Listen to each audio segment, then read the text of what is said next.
All right, so this is another video on core wounds. I already did a video explaining what that is and kind of how it's this layered approach to healing. So in my last video, I gave my personal example of binge drinking because that was a self-protective behavior that I trended towards when before I really started healing, but I have many, everybody has their own. And so in my work with clients, we take these behaviors and we identify the core wounds to them. And we go through all of your layers to figure out why you do the things that you do. So another example I wanted to give, because I figured it might be a common one, was that I struggle with anxiety and picking the skin around my fingers. And so I was really curious when I started doing healing work to get to the core belief and of why I do that.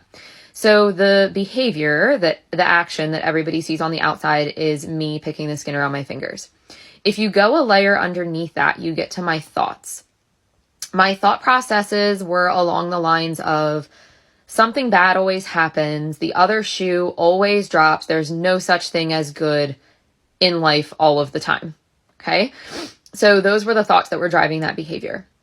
When you dig deeper and you go another layer under, I realized that a lot of that is, some of it is religious trauma. Some of it is through losing people very close to me at a very young age. I've attended a lot of funerals in my life, unfortunately.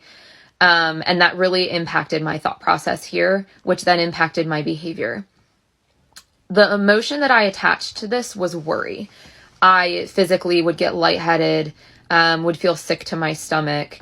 And then once I got to the core, like the belief that I internalize and why I end up doing all of these things, it was that I, along the lines, had trauma where I internalized the belief that nobody is safe. And that if you allow yourself to be vulnerable, you get hurt. And that I would rather be prepared for the worst than always enjoying the present and then being taken off guard when something bad inevitably happens. So that's just another example of one of my personal core wounds. If you relate to this video at all, please drop me a comment. I'd love to talk more about this, or there's a link in my bio to learn how to work with me one-on-one.